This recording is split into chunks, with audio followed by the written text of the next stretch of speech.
Hi, my name is Tim Lightfellow. Nickname is Prod Killer. Um, I am from the Kingdom of Ontir, and I am putting together a quick class on archery kit, or also you could refer to it as an archery range maintenance kit. The goal here is to go over some of the basic tools you might want in a kit for being able to do repairs when you're at practices and events. So first part of a kit is some sort of storage container. I've got a wood box that I was able to find. Um, I found this at a local art supply store. I have seen that they're on sale on Amazon. Also, if you want to get a wood one, I've seen plenty of people buy Craftsman boxes, DeWalt, whatever, just, regular plastic toolboxes for their kits. Um, One thing to keep in mind based on whatever you buy is how much weight the tools in that might put in it, and if they're strong enough to hold that.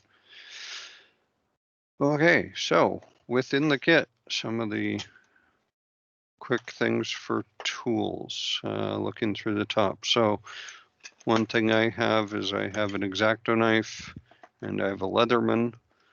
This allows me, if I need to quickly strip a fletch, if I need to quickly remove a knock from an arrow so I can glue a new one on, trim down a fletch if like the very front's sticking up, you can always trim the fletch and then glue it the front back down.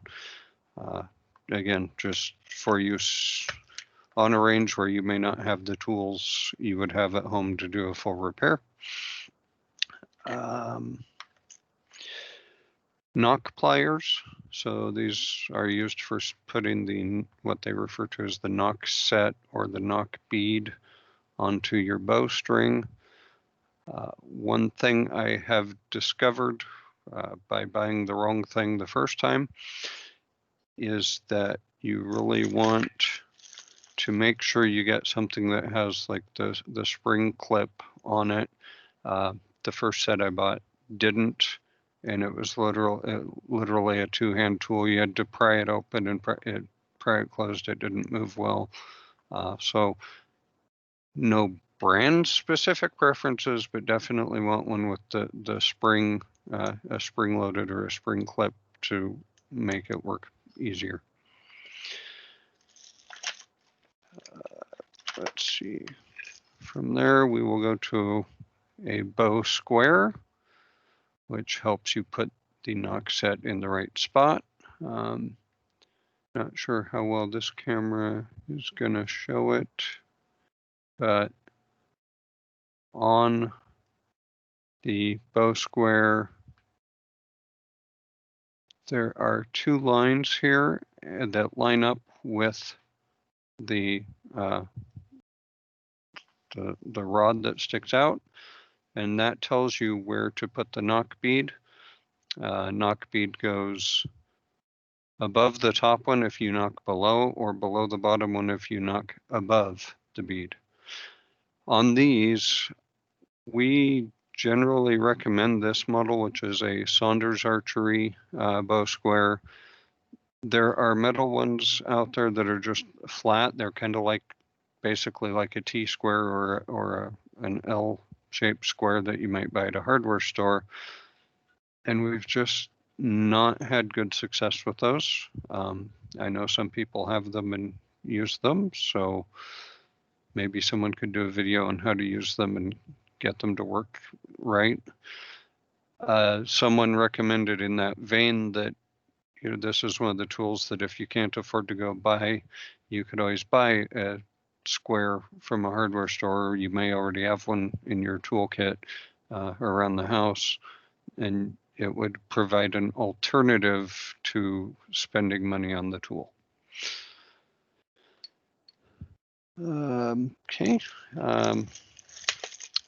Next thing, since we're kind of on the theme of the bow tools, this is as the words are gone. This is for measuring the draw weight of the bow. It's a bow scale. There we go. There are frankly, a couple different versions. I actually bought a new one that I'm not sure where it went. That's a digital version.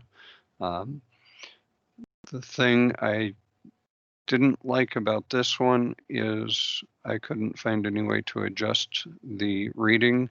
When I first bought this, I noticed it was 5 pounds off. So every time I measured someone's bow for them, I would have to remember add 5 pounds to the reading.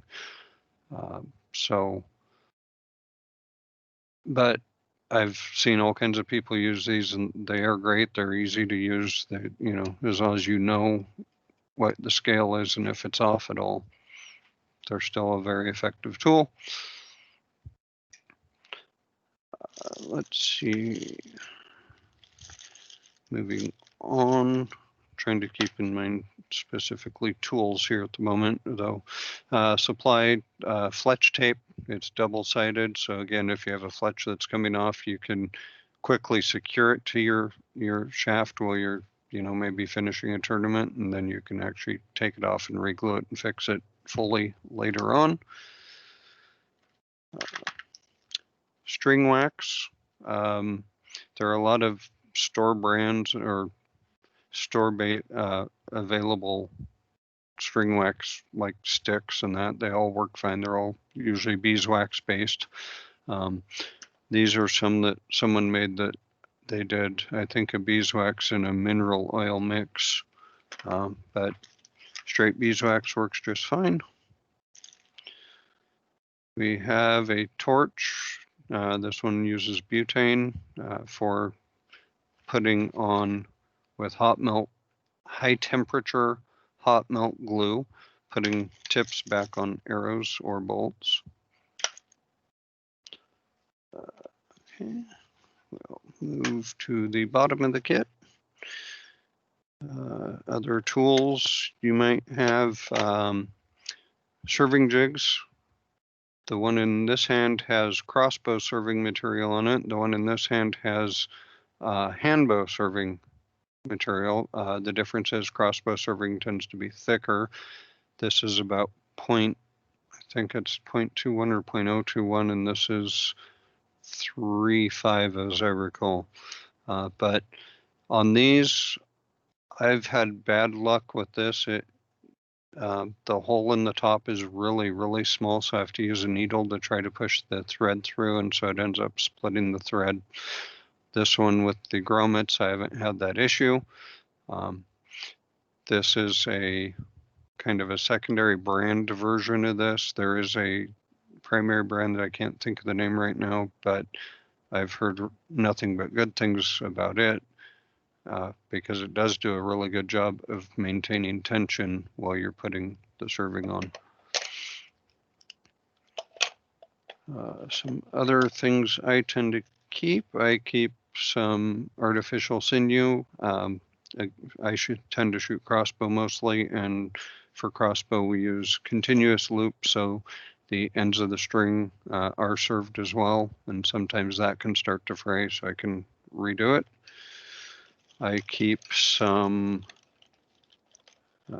arrow rests. I have some left side and right side, so I can fix, whoever's bow needs a new arrow rest. I keep some plastic nocks of different types and different sizes. I mostly have 5/16, but I do have some 11/32. I keep arrow tips, again, with the torch and the hot melt glue. Allows you to do a quick tip replacement to make sure you have enough arrows to continue a tournament or your practice or whatever. Again, another packet full of nocks.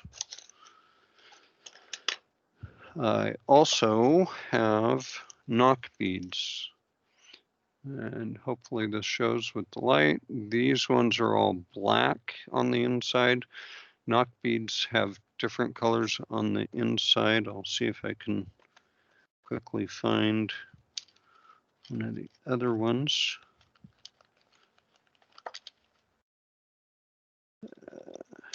I found one. Now can I get it out of the box? Okay, so this one If you can see it, the inside is more of a greenish blue, whereas the inside of these are black. The color designates for different size strings. So greenish blue is the smallest one, so that's usually for kids strings. Black is usually for most adult strings, and then there's a red for even thicker strings. So maybe if you bought a bow that came with continuous loop, or you just make or buy extra thick Flemish twist strings, or some people do a double serving they just like the way their arrow snaps onto it better. So in those cases, you might need to go with the larger size knock set. Because I am a crossbow shooter, I also keep earplugs and a screwdriver in case I need to do any maintenance on my crossbow.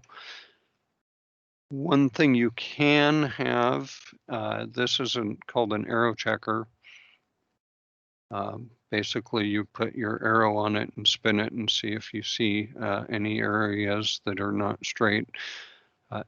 I've found for me with astigmatisms in each eye that it's often easier to see on this than trying to look down the shaft and see if there's a bend in the shaft. But certainly trying to have a kit big enough to hold this is can also be a challenge. So usually in the field, I'll just try and sight down and do a fix, and then I'll leave this at home. But that is an option. I don't have my arrow straightener in my kit right now, but one thing I do carry with me is an arrow straightener. There are a couple versions. There's one called the Shaft Tamer, which is the one I use, and it's a big round metal piece, and it's smooth curved in the center so that you can straighten without gouging the shaft. They have another type they sell that's a hexagonal handle, and you literally hold it and push against the arrow with it. One of the suggestions when I shared the list of tools as an alternative tool for that, because I think the Shaft Tamer's around $50 and the other one's probably around $40, is a large size socket. Again, you're looking for something smooth that's not going to put indentations in your shaft, but try to share some ideas for things that maybe you already have, so you can use without having to spend money.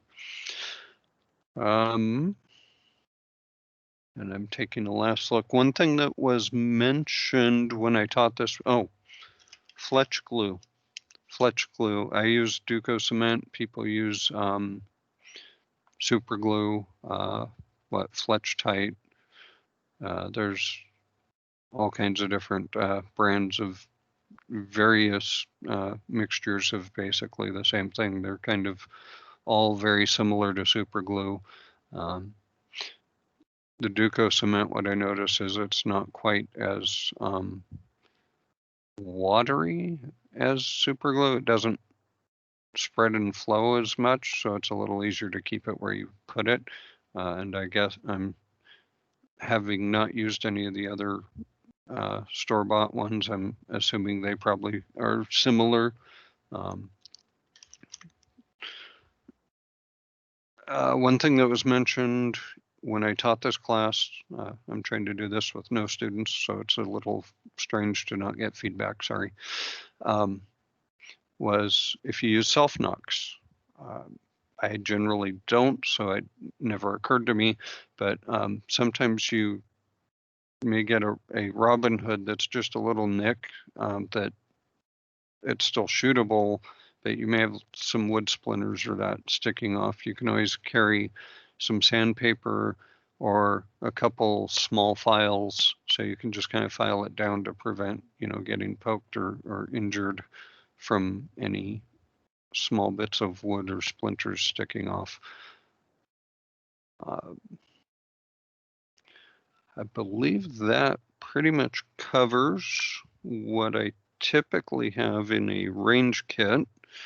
I, of course, have more than that at home. I have fletching jigs, cresting jigs, all that, because I make bolts and arrows. And yeah, so One other thing that can be helpful, though, if you're doing tips out in the field, is having some sort of small wood block or metal block, something that you can press against, because when you heat up the high temp glue, put it on the end of the shaft, put the tip on, you reheat it, and you need something to push against it, or even pliers to push it into, to hold it on while it dries. Otherwise, I have seen them, especially if they get any air bubble, where they'll just literally kind of pop right back off the end. So having something to compress it and make sure you get a good bond is also helpful. I think that covers everything. If you have any questions about anything I've shared here or comments, feel free to send them to me. I am on Facebook, Tim Geyer, and you'll probably be able to tell by the device with a comet and a lighthouse, which Tim Geyer is me. I am also our branch chief archer at the moment, so you can reach me through the Barony of Wywood's chief archer email address. Thank you. Have a good day.